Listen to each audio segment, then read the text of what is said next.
Wait, if it's live, is me on? Live? It says live. Does that mean? How can I tell whether it started or not? I think Comments should be happening. Yeah, you've got. If anybody, you've got 37 viewers. Oh, is that what we see Yeah. there? There you go. Oh, There you go. There. What are those floaty things? Oh, hearts and thumbs up. Oh, that means that, okay, so we're live. That's so weird. Thank you. Welcome. Hi from Mexico. I'm not supposed to be reading these. Okay, so you guys have, I'm sorry, I've never done this before. It's very serious business. I've been told that I need to read the questions. That's right? I need to read the questions, and then I'm going to answer the questions. So the first question is from somebody called Charlotte. Do I read out the person's name? Charlotte. Yeah, Hi, Charlotte. Hi, Charlotte. Charlotte asks, it's really hard not to read the ones on the bottom. Charlotte asks, why do you think people, mainly young women, have fallen in love with Stella and relate to her? And I guess it would be because she is, one of the reasons would be because she's so comfortable with herself. I mean, she's way more comfortable with herself than I'm comfortable with myself. She's comfortable in her own skin, and she is comfortable with her intelligence and her sexuality, and she is, she's just a cool chick. I mean, what can I say? And so I think there's something about her that that women see in themselves, and that it's really weird talking to a hole in a iPad, but I meant you guys are out there. So I may just stop talking in the middle every once in a while because I'm too freaked out. Beth, I didn't even answer the question, but Beth, hi Beth. Beth says, what does Beth say? She says that episode 4 of season 3 is my favorite. What made it so special, and which of Stella's emotionally difficult conversations did I find the hardest? I think one of the reasons why it was my favorite is because we see, for the first time, we see a lot of Stella's emotional underbelly for the first time, and so she reveals a lot. She reveals aspects of herself that we haven't seen before, and so perhaps she starts to make a bit more sense to us. But also, what was the second part of it? I think that she also asked whether I find the emotionally difficult conversations the hardest.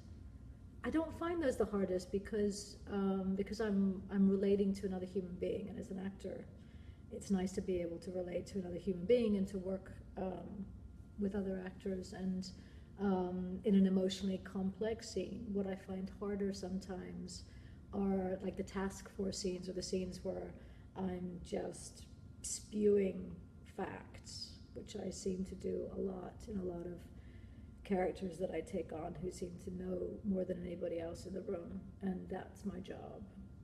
And so sometimes I can get a bit tiring, and it's nice to interact with other human beings, especially if there's things at stake. I'm terrible at this. This is going really badly. Oh, look, from the peanut gallery. Twitter says you're queen of figuring out Facebook Live. Okay. Somebody called Sam says, what's the one piece of advice that I wish I could go back in time and give myself at a point when I most needed it? Well, I think one of my favorite sayings of all time is that youth is wasted on the young. Because I think I wasted so much time, and still waste time, fretting, worrying. And I would advise myself to be kinder and gentler to myself, and allow myself to make mistakes. It's okay to make mistakes. Yeah, I think it all comes down to self-compassion, I think, to a degree. That's what I'd say. People out there. Sam. Leanne. There's somebody called Leanne. My daughter Miley, 6, now loves reading, thanks to reading recovery at school. That's fantastic. Hi, Miley. Although, if you're in the UK, Miley shouldn't be up, so hi, Miley, in the morning. And what children's book would I recommend to her to try next? She's 6 now. Boy, it's been a while since I've read to a 6-year-old. Well, not that long, but there was a book. This is terrible. I'm not going to remember the name of it. There was a children's book with an elephant in it, and if I recall, the elephant changed shape. It was really good for reading because it was basically teaching you the opposites of things with the size of the elephant, and there was I'm going to say a squishy elephant, but that doesn't make sense. But I can't remember the name of it. But it ended. The illustrations were beautiful, and at the end, I'm sure it all ended in love and stars. And every time I read it, it moved me. So find the moving elephant book from Miley. Sorry. So Susan, every time I read the word Susan, I think of Shushan from Johnny English Reborn. There's a Shushan.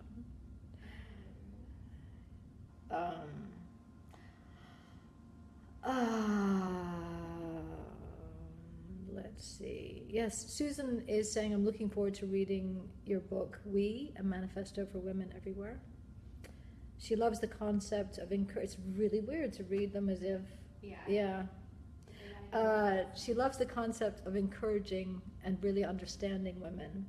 And is the book a collection of your experiences or things you have seen, witnessed?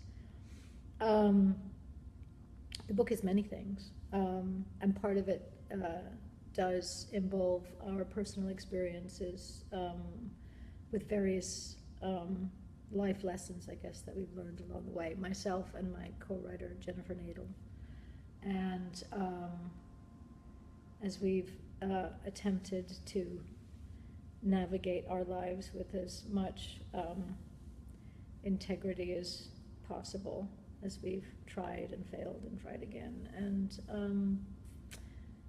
so there are personal elements to it. Yes, indeed. What's the one thing that I'm looking forward to most for women in the future? I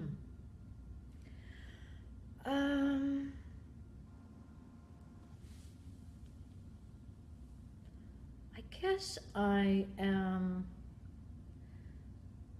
looking forward to women making more decisions that are centered in a sense of self-worth. And so that may look like,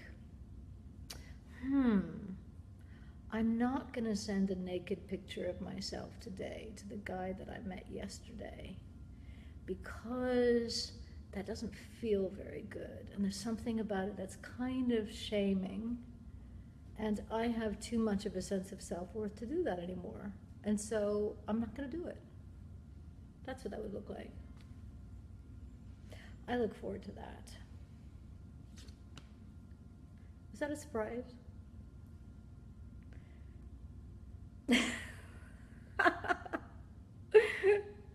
I love you too. Let's see. What book am I reading at the moment? I'm rereading Virginia Woolf's A Room of One's Own, because I don't remember a thing about it, and I should, and I'm enjoying it very much, and I highly recommend it. Fascinating, she's just such an extraordinary writer. And my brain is split. I can't seem to talk in whole sentences. What has been one of the most difficult aspects of filming this finale? Do I expect Stella has finally found some closure to something? Well, do I expect that Stella has finally found some closure to something? Well, the closure that takes place is not really the closure that she had in mind. And it's always hard filming the end of seasons anyway, but this one was particularly sad because there's a very good chance that Jamie won't come back. Sorry. Well, I guess people know that. Do people know that? Yeah, people know that. Okay, that it's okay. So Jamie's not coming back. And so that was sad. And because, well, if we ever do it again, we'll take a break between now and then. I love all these hearts bouncing on the bottom. Maybe I should read some of the ones at the bottom. Yeah, do that. What was the last TV show I watched? Oh, thumbs up. Does that mean... Okay. That's so funny. Sorry, I'm sorry. This is weird. What was the last TV show that I watched? I haven't watched a TV show. I've watched a couple of documentaries lately. There must have been something. No, I'm not good at watching television. I'm sorry.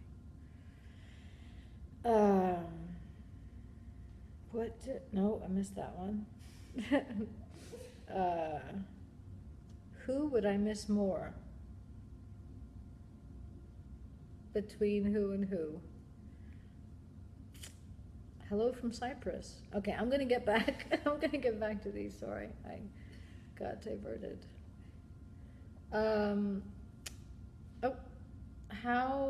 How do I like being in the Ravenclaw house? This is from Jacqueline. I'm also a Ravenclaw. She says, I used to be a Hufflepuff, though. How can you change? Aren't you? Did your personality change? Or? You can retake the quiz. You can retake. Oh, okay. So she's half Ravenclaw, half Hufflepuff, is what she's saying. I'm not sure it's made that much of a difference in my life being suddenly in Ravenclaw. I keep looking out for clues, but I could be missing the clues. They could be in front of my face the whole time, but they are eluding me. If anybody wants to show me, tell me what some of the clues might be. Pottermore was hanged. That doesn't sound like a clue. I don't know what that means. Pottermore is where you take the quiz. That's when I took the quiz. Yes. Oh, but what do they mean it was hanged? What do they mean it was hanged?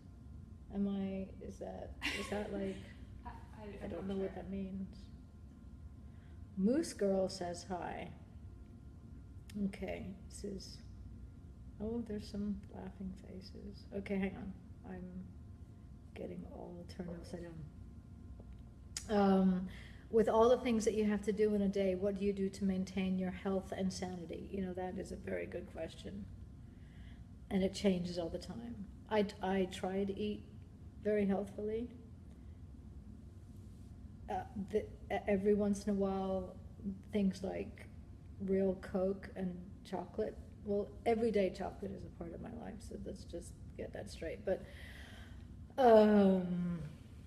otherwise, I eat healthfully, and I meditate. That's assuming that I'm sane, but yes, that helps a lot. That has a big impact on this state of my mind on a daily basis. I try and meditate for at least a few minutes in the morning before my kids wake up, or at some point in the day, and it ranges from 20 minutes, 22 minutes to 3 minutes, depending on how much time I have and Depending on how much time I have. But I highly recommend it. That was from Angie. And Sam says, Stella Gibson and Dana Scully are so different, but what do you think they have in common besides my face? Well, they're both the same height. I know that much. But I think that Scully might be a little bit older than Stella. And of course, there's the hair. Does that answer your question? They both go after bad people, or baddies, as my boys call them. That's what you call them in England. Bad people or baddies. What's a song that I relate to at the moment? Asks Maria. I don't really feel like I've been listening to that much contemporary music. There are two songs which always seem to work for any situation, and one is Landslide by Fleetwood Mac, and the other is Cat Stevens' Trouble. And there's a very good cover of it by somebody whose name I can't remember. Do you remember? Yeah, that's right, Kristen. I'm sorry, Kristen. But I love that song. And so no matter what, those songs can always cheer me up. Not that I need to be cheered up, but you know what I mean. Kristen Hirsch, Trouble.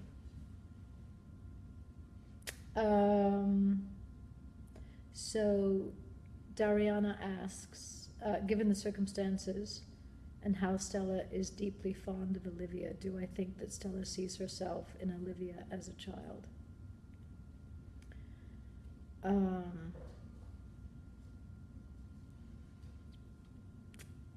No, I don't, but I think that Stella has such huge compassion for Olivia, given the havoc that Olivia's father has wreaked on so many different people's lives, and I think she can see the life ahead that Olivia has, the potential for sanity, and also because Olivia was so in love with her father and had him on such a pedestal, and I think Stella can just see the devastation that is going to be, moving forward in her life, no matter what happens to her father, just with the knowledge that he's done these things. And so I think that's what she identifies with and is compassionate about.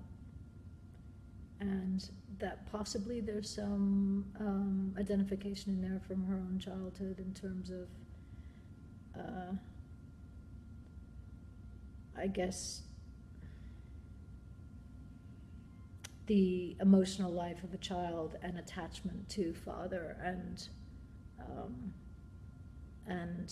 at the best of times, how that can have reverberating effects on how someone operates as an adult.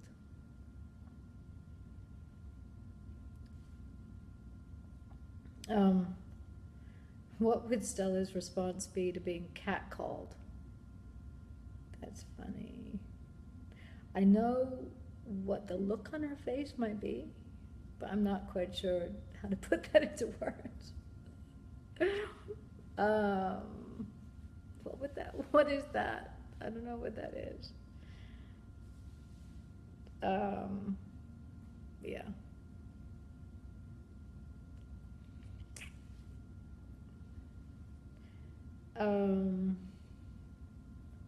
Okay, hang on. Let me see.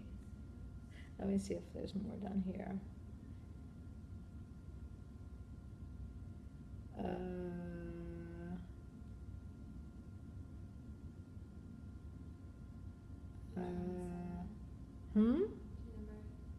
Okay, yeah. Oh, what do I like to put on toast? That's a good question. Huh.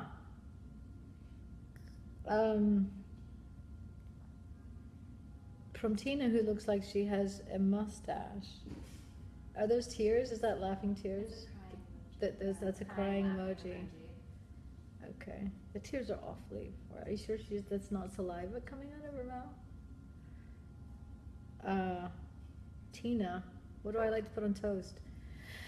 Jam. Honey. I was recently told that if you have allergies, if you go to another country and you have allergies, that you should eat the local honey. And the local honey will decrease your allergic reactions. How cool is that? Cool.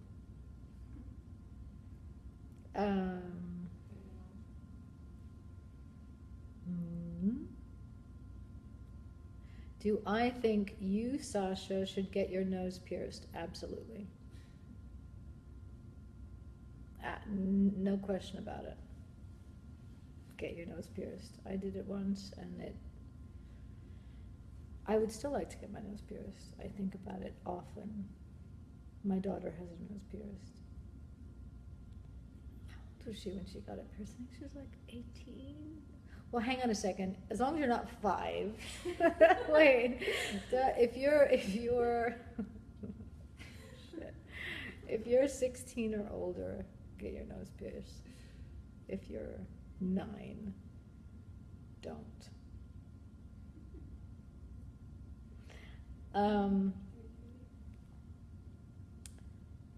Gosh, how do you stay positive when the state of the world is in utter chaos? That is a very good question. It's hard. I mean, it's really easy to, sometimes when I get busy, it's easier because the focus stays so myopic that I don't pay as much attention to the news or the headlines or what's going on, and there's a certain safety in that. And but there's an element of that's irresponsible, and so say one is being responsible. I mean, the most that we can do at any given time is to be the best versions of ourselves that we can be, the kindest, most compassionate, most altruistic, and to give of ourselves in time and action where we can, and try and make a little bit of a difference.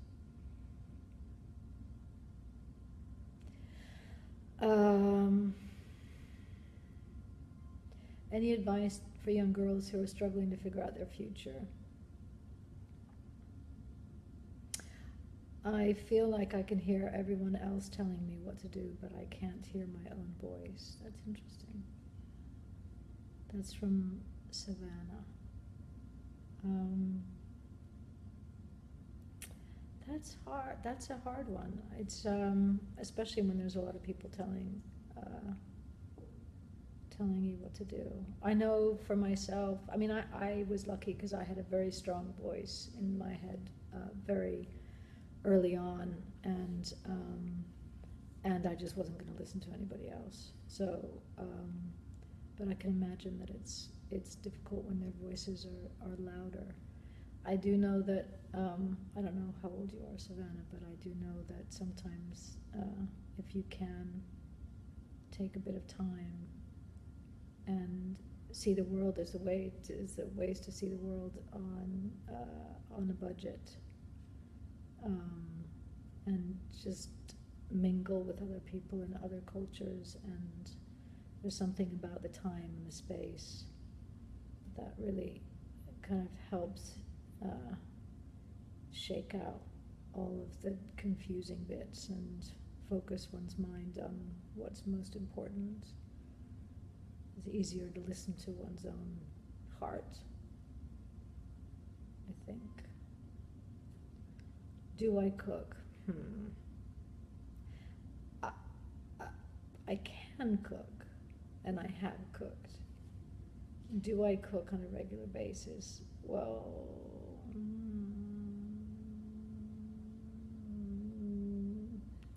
there are certain things that I make that I can. I don't.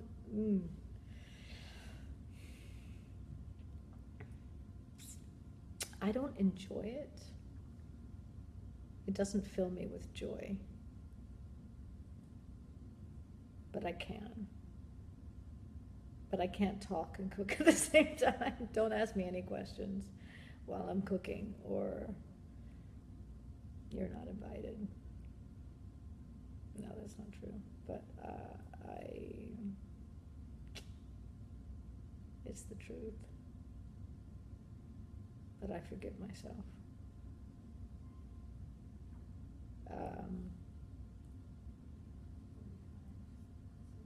Let's see. Okay. Fuck, murder, kill. Stella Gibson, Dana Scully, and Bedelia du Maurier. Definitely kill Bedelia du Maurier. I'm sorry. Definitely. Wait, murder and kill are the same thing. Isn't Mary supposed to be one of them? It's supposed to be fuck. It's supposed to be fuck, marry, and kill. So fuck Stella Gibson, just because she's fuckable. I'm sorry, I hope there's no underage people on this. What am I talking about? I apologize now for my obscenities. So marry Dana Scully, kill Bedelia, and fuck Stella. I mean, there's no way around that. That's just, right? It's just the way it has to be.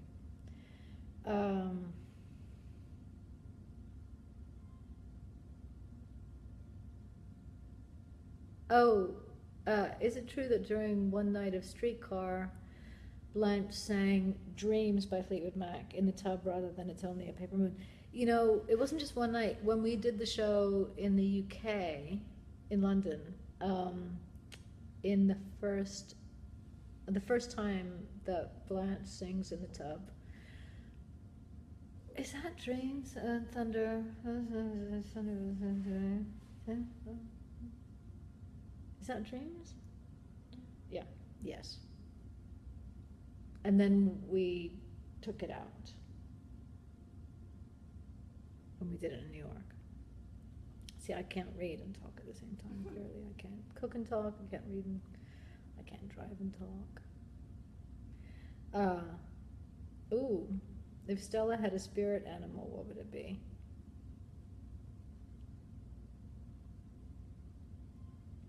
Some kind of a cat.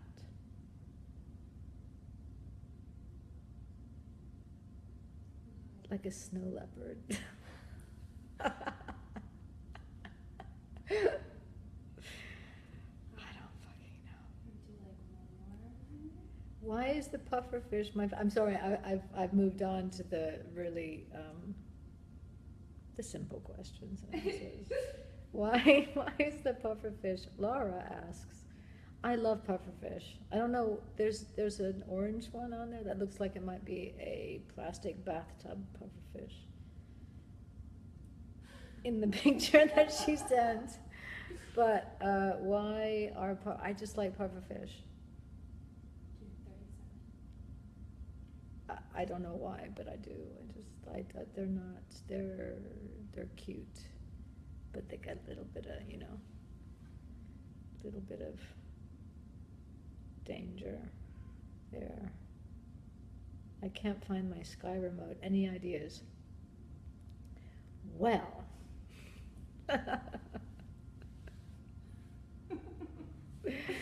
it depends if you're male or female. Stuart.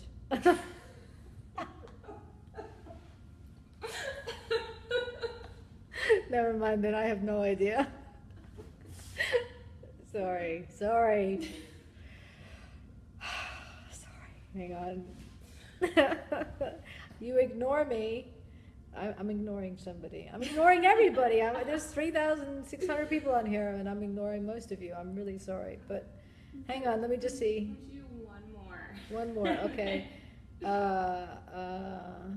Yes, I think that the fall could be brought back after a few years. Eva, yes, I do. Yes. Is the ending open enough? Yes, it's open enough. What keeps you up at night? Asks Tracy. Just my brain. It's my, just stupid thoughts about nothing important. Did you do the last 55 as the last question? Kelly. Now that I've finished walking in Stella's shoes, is there a part of her that I've taken with me? Which part?